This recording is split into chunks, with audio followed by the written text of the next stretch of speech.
Here's the big challenge of life. You can have more than you've got because you can become more than you are. That's the challenge. And of course, the other side of the coin reads, unless you change how you are, you'll always have what you got. I have found in my experience that income does not far exceed personal development. Now, sometimes income takes a lucky jump, but sure enough, unless you grow out where it is, it'll usually come back where you are. Life has strange ways. If somebody hands you $1 million, best you become a millionaire quickly, so you get to keep the money. Otherwise, sure enough, it'll disappear.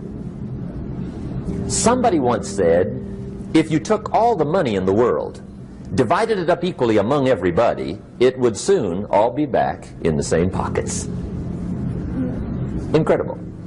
Success is something you attract, not something you pursue. Success is looking for a good place to stay. So instead of going after it, you work on yourself. Personal development. See, the major question to ask on the job is not what are you getting. The major question to ask on the job is what are you becoming?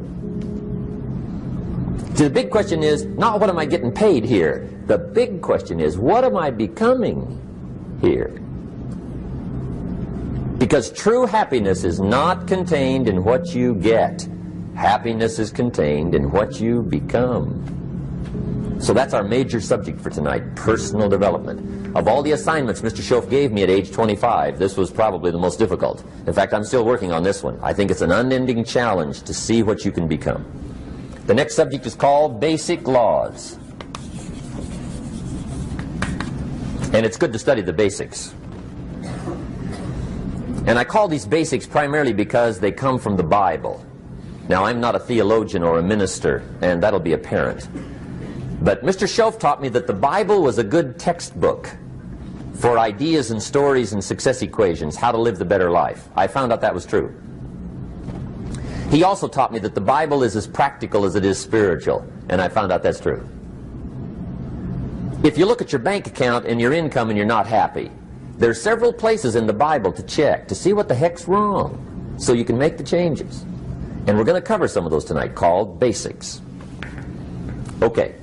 The next subject is my favorite, setting goals.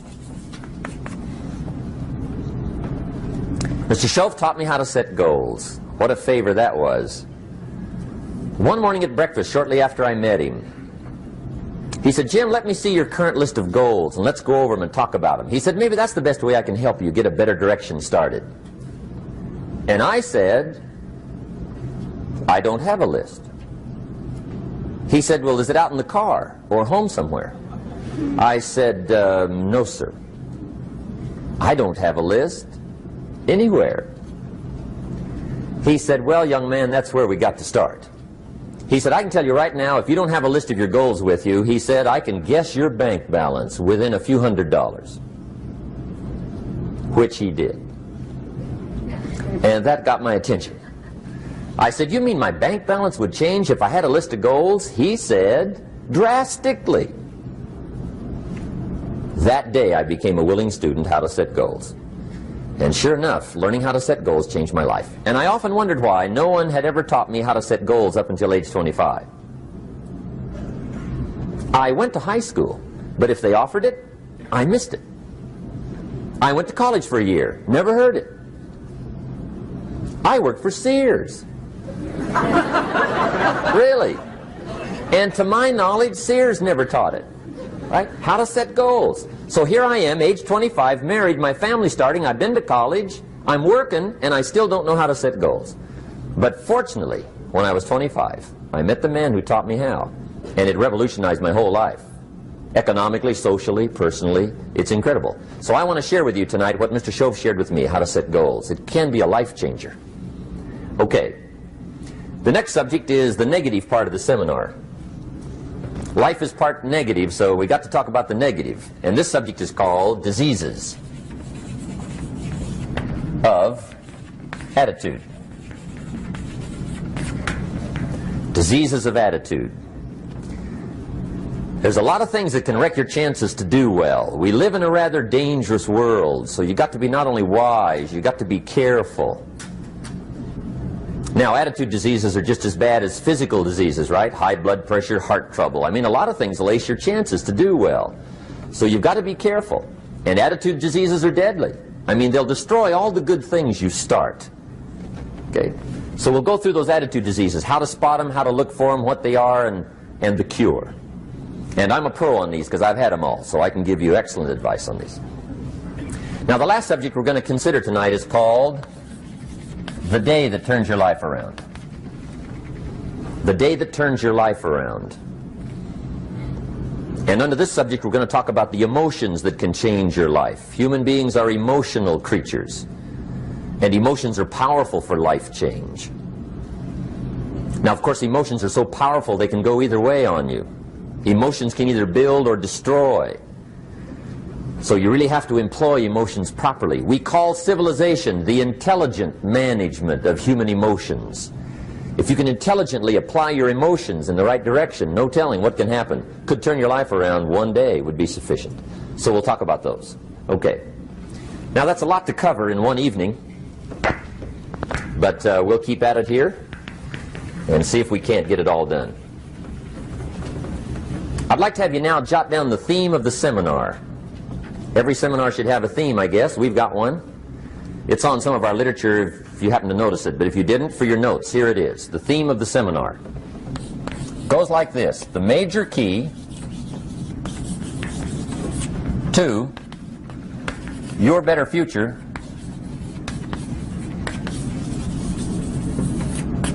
is you.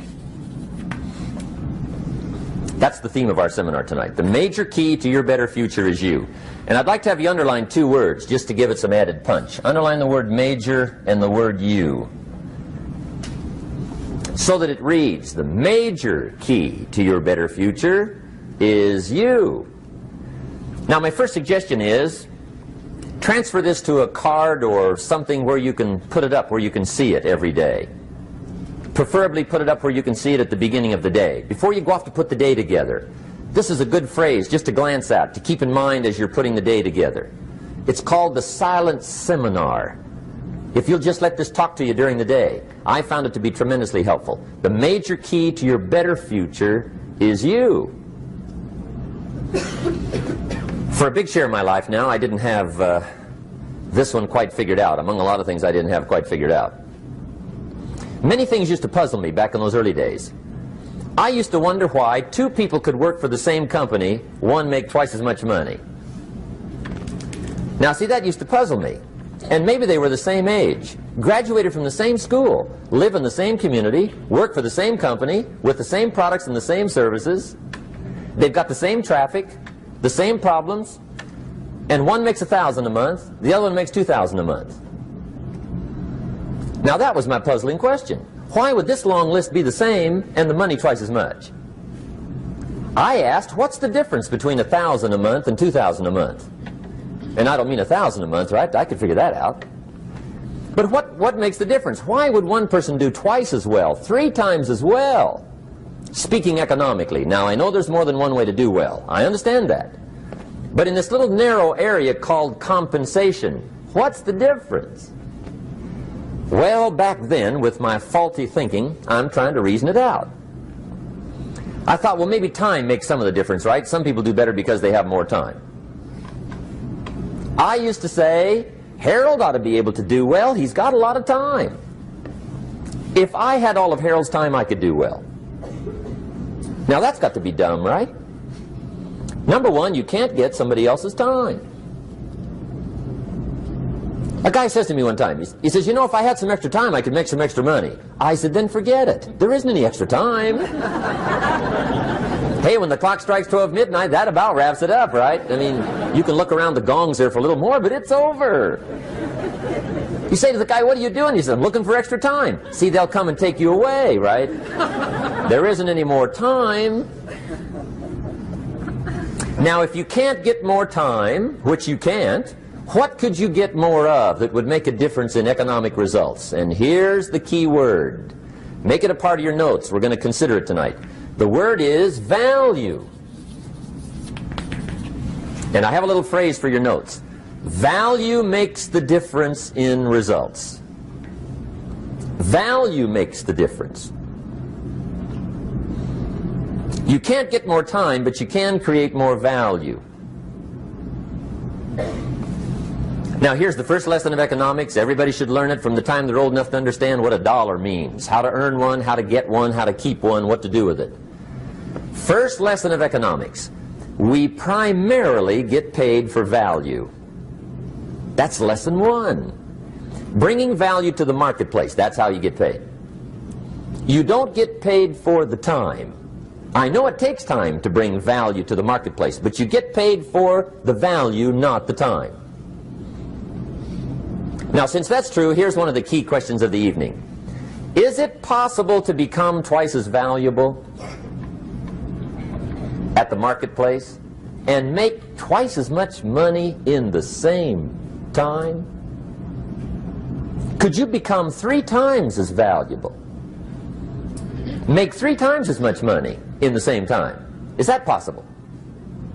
The answer is yes, if. And it's always if, right? Life is known as the big if. Harry Truman once said, life is iffy. How true. And here's the big if, we're going to consider it tonight. It's possible to do much better at the marketplace if you go to work primarily on yourself. And that's the theme of our seminar tonight. Learning to work primarily on yourself. People have asked me for the last 24 years, how do you develop an above-average income? And the answer is, become an above-average person.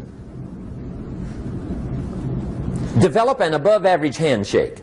Some people want to be successful, they don't even work on their handshake. As easy as that would be to start on. They let it slide, they don't understand.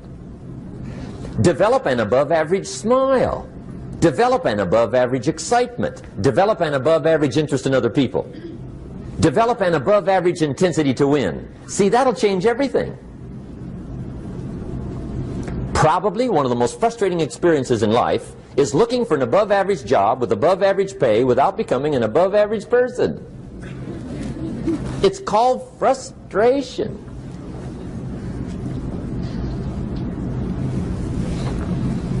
And Mr. Schoaf gave me probably the greatest clue he gave me when I first met him. He said, Jim, if you want to be wealthy and happy the rest of your life, just learn this lesson well. He said, learn to work harder on yourself than you do on your job.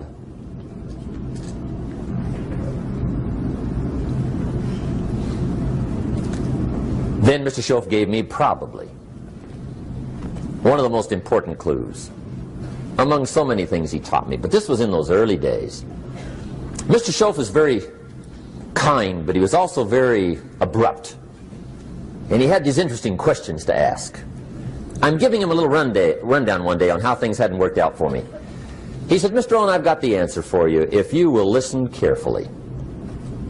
And listen carefully I did that day and for the next 5 years. If somebody's wealthy and happy, you gotta listen. He said, Jim, I've only known you a short time. But he said, it's already my honest opinion that for things to change for you, you've got to change. That wasn't quite the answer I was looking for. But that's the answer he gave me, and I pass it along to you on this warm summer evening in Anaheim, California, 1981. For things to change for you, you've got to change. Otherwise, it isn't going to change. Before I met Mr. Schoaf, I used to say, I sure hope things will change. Right? That seemed to be my only hope. If it isn't going to change, I'm in serious trouble. And then I discovered it isn't going to change, so I'm in serious trouble.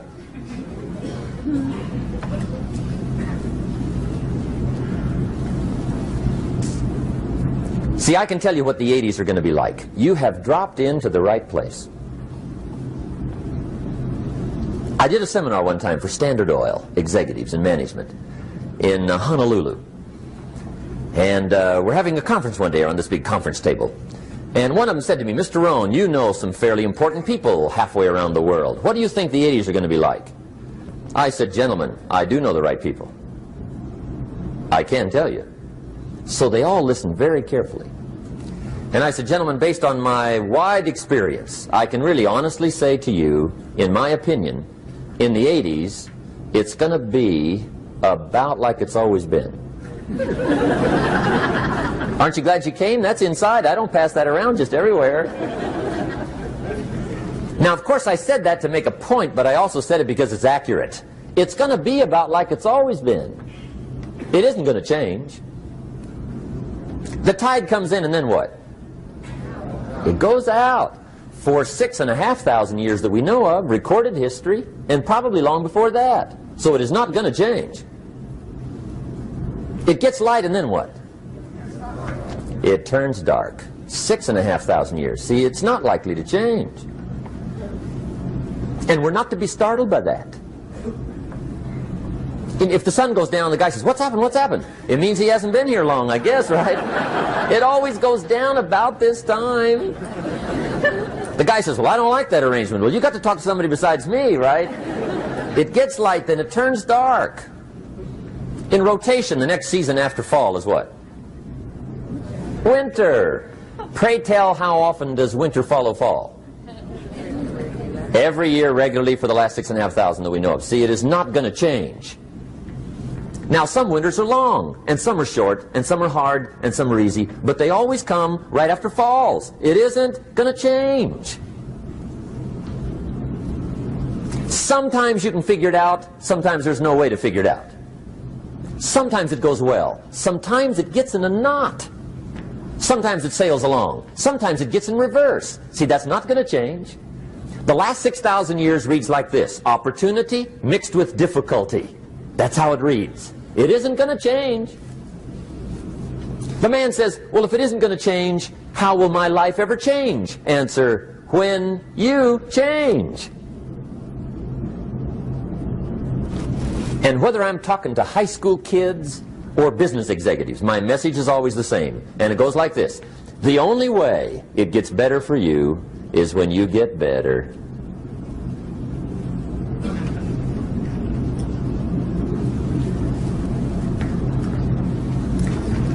Let me give you the 4 major lessons in life to learn. Here's 4 majors. It's good to study the majors. In our weekend seminar we teach. Some people don't do well because they major in minor things. You've got to be on the lookout. At the end of every week, end of every month, you've got to check, make sure you're not spending major time on minor things. Okay, we go through that whole series. Majors and minors. Now, let me give you 2 phrases before we get to the 4 majors. This will set it up and you'll see where I'm going. 2 key phrases for your notes. Here's the first one. Life and business is like the changing seasons.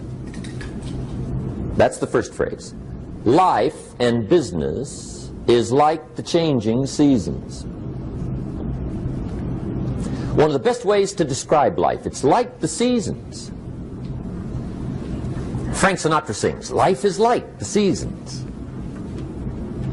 Now here's the second phrase. Very important. You cannot change the seasons, but you can change yourself. You can't change the seasons, but you can change yourself. And see, that's how life gets better for you, not by chance, but by change. Now, here's the 4 major lessons in life to learn. I've got my first book finished. Came out a couple of weeks ago. This is in it. The 4 major lessons in life to learn. Here they are. Number 1, learn how to handle the winters. That's lesson 1. They come right after falls with regularity. Some are long and some are short and some are hard and some are easy, but they keep coming. You must learn to handle the nights. They come right after days. You must learn to handle difficulty. It comes right after opportunity. You must learn to handle recessions. They always follow progressions. For the last 6,000. See, it isn't going to change. The lesson you must learn is how to handle it. And there's all kinds of winters, right? The winter when you can't figure it out. The winter when it all goes smash. The winter when it turns belly up. The winter when it won't work, when you've run out of money and you've got a broken heart. See, those are winter times. There's all kinds. Economic winters, social winters, personal winters. When your heart is smashed in 1,000 pieces and the nights are unusually long, your prayers seem to go no higher than your head. It's wintertime. Barbara Streisand sings, "It used to be so natural to talk about forever, but used to be's don't count anymore. They just lay on the floor till we sweep them away. You don't sing me love songs, and you don't say you need me, and you don't bring me flowers anymore." A song of winter.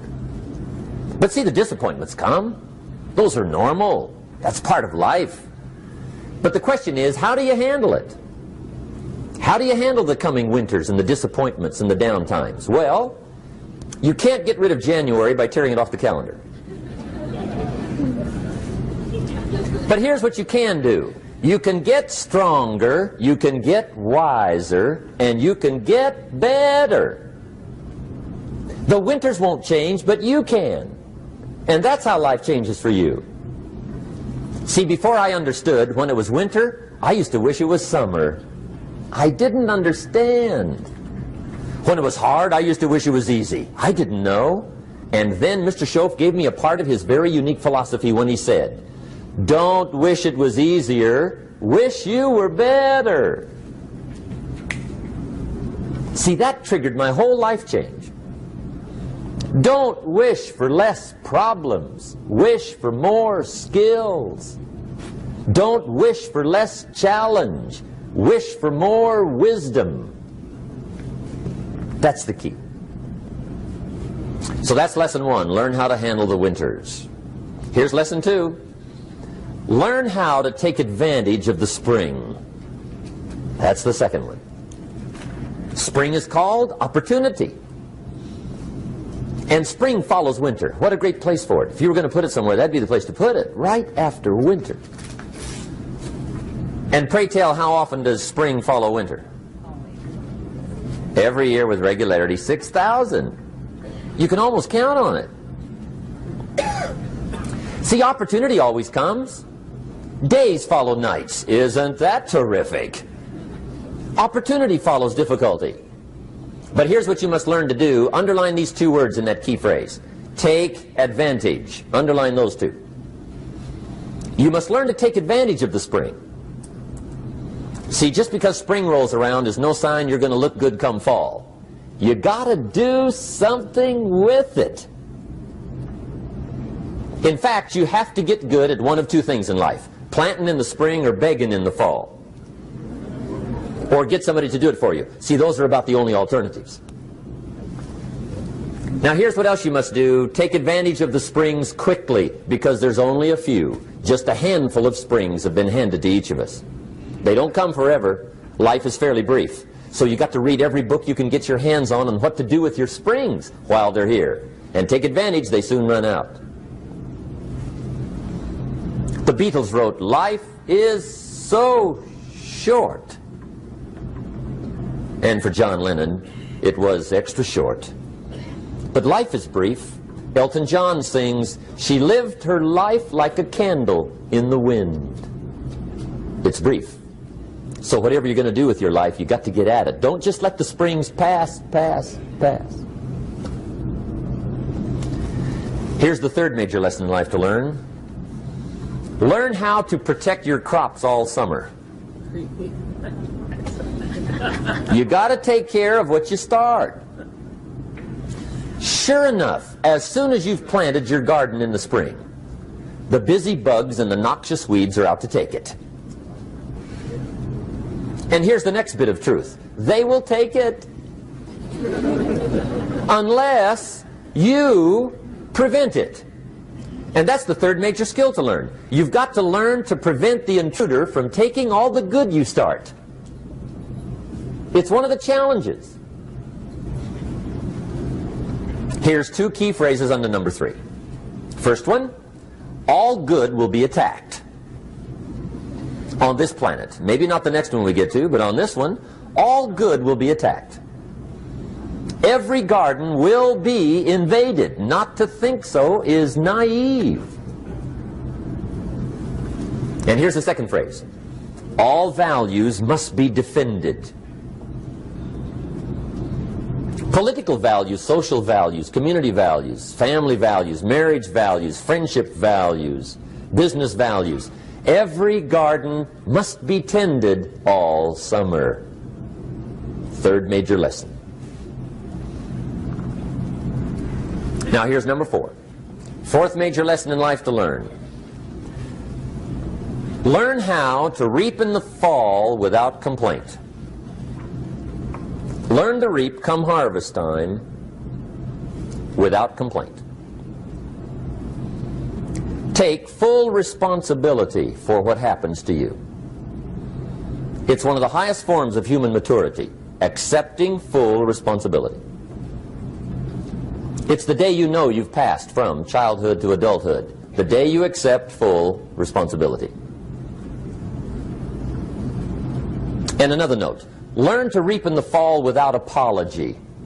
Without apology if you do well, and without complaint if you don't. That's maturity. I used to have that long list of reasons why I wasn't doing well. To explain. You got to explain, right? Otherwise you're going to look bad. I used to have this funny list called Reasons for Not Looking Good.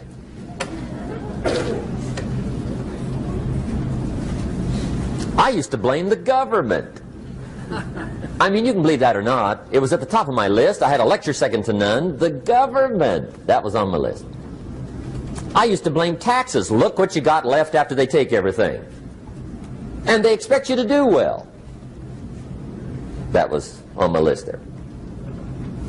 Prices, that one's easy, right? You walk into the supermarket with $20, come out with a little half bag. So I had that on the list. I used to blame the weather. I blamed the traffic. I used to blame my car. I blamed the manufacturers. I used to blame the company. I blamed company policy. I used to blame the training program. I blame my negative relatives. They were always putting me down. I blame my cynical neighbors. They're just selfish, looking out for themselves. Won't loan you money? They were on my list.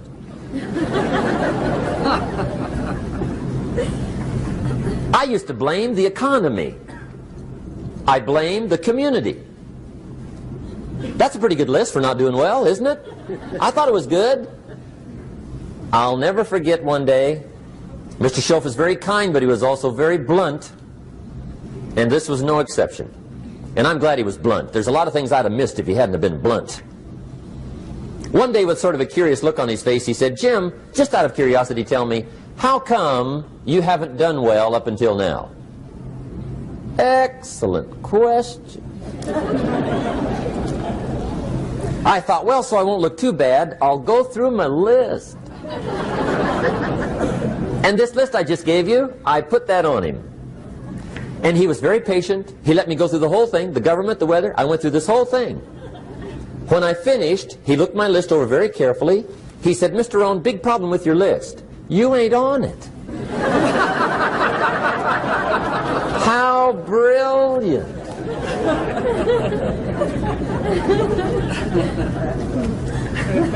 When I went to work for him a few months later, I learned very quickly to tear up my list, reasons for not doing well, and I threw it away. And I got me a fresh piece of paper. And I put one word on it. Me. There's a Black Heritage spiritual that says, "It's not my mother nor my father, nor my brother nor my sister, but it's me, O Lord, standing in the need of prayer." See, I used to blame everything outside. And then let me give you a little philosophy that helped turn my life around. For your notes, here it is. It's not what happens that determines the quality or the quantity of your life. It's not what happens. And the reason is because what happens happens to about everybody. No different. The sun went down on all of us last night. A common event, a happening. And I found out that the same things can happen to two different people. One gets rich and one stays poor. Why is that? It's because it's not what happens, but rather it's what you do that changes everything. So that's a key phrase. It's not what happens, it's what you do. What happens is about the same. You might put that in parentheses here. Same. What people do, that's what's different. Anything can happen, right? Everything can happen. I've heard all the stories. I've been one of the stories. Hey, we could all tell stories all night long, right? Happenings. Anything can happen. Have you heard of Murphy's Laws? Anybody here heard of Murphy's Laws? Okay, most of you have. Murph had these laws. One of them was, if anything can go wrong, it will. That's one of Murphy's laws. He was not one of the great positive speakers of the day. But anyway, it's still true though, right? Anything can go wrong, everything can go wrong. For sure. I've fallen out of the sky so many times. Once to the tune of a couple of million. Devastating. Took me a while to survive that one. Now, it wasn't all that much, but it was all I had. Right? I mean, that's when it's much, right? When it's all you got. If you got 3, 2 go, you got 1 left, you ain't looking that bad. But when it all goes, has anybody been there when it all went? Anybody? Come on, the rest of you liars. Go ahead. Hey, we've all been there, right? When it all went. Of course, it used to be a long time ago, right? When you ran out of money, got to 0, you were all through. Heck, now you can whistle right on by 0, right? I mean, they will bury you. That's what they will do.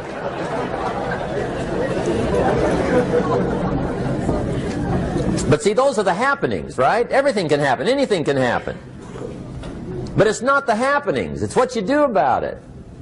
Somebody says, yeah, but you don't understand the disappointments I've had.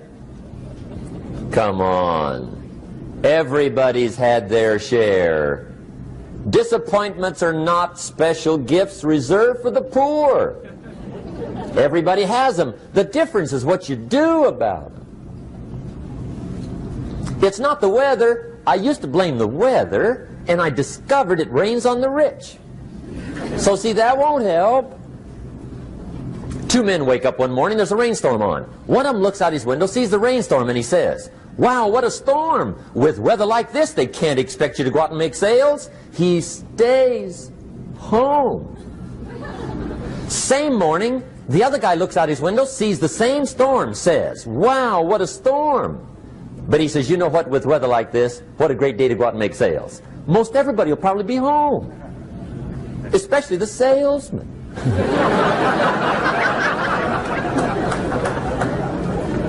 See, that's the difference in how your life works out. It's not what happens, it's what you do. So here's one of the key questions of the evening. Starting tomorrow, what are you going to do that'll make a change in your life's direction?